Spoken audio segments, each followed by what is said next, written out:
critical battle for Aqaba was brief and one-sided, Lawrence and the Arabs overwhelming the Turks in half an hour. The impossible had been achieved, and for the Bedouin, Lawrence was now truly their prince. Any moral doubts he had were lost in the elation of victory.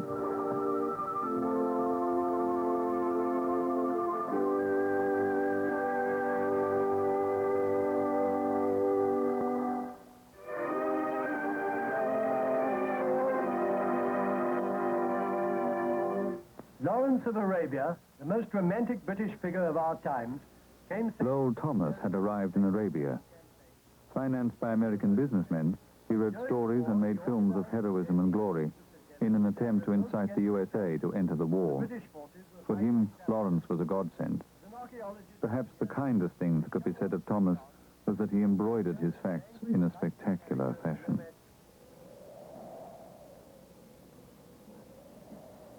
While Thomas's stories delighted the world, Lawrence faced a brutal truth. Dahum was dead in a Turkish jail. He had promised the boy to free his country, and the vow was now broken and empty. Negotiations took place between Britain, France, and Russia, resulting in the Sykes-Picot Agreement. With typical colonial arrogance, this document divided the Arab lands among the three powers without the knowledge of the Arabs.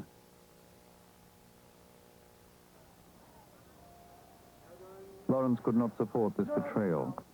In bitter conversations with Hogarth in Cairo, his plans jumped erratically from recrimination and guilt to arrogant cavalier threats.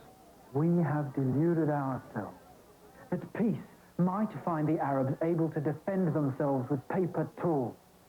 If we win the war, the promises to the Arabs are dead paper. If I were an honorable advisor, I would send my men home and not let them risk their lives for such stuff.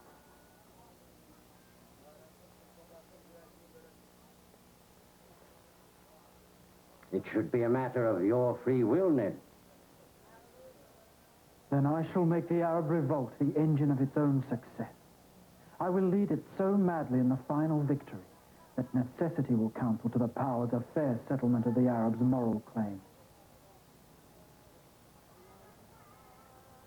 It might be fraud, or it might be farce. But nobody should say that I cannot play it.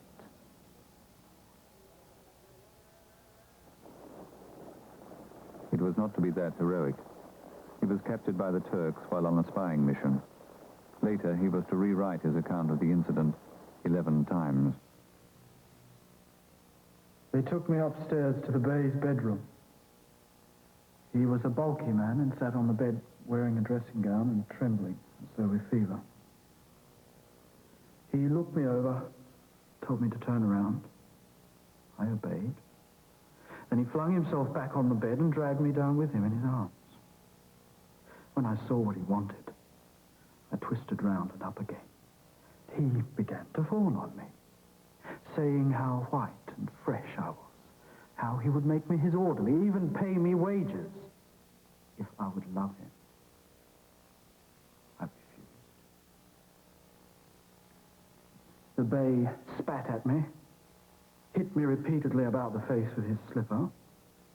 He fixed his teeth into my neck and bit till the blood came. Then he kissed me.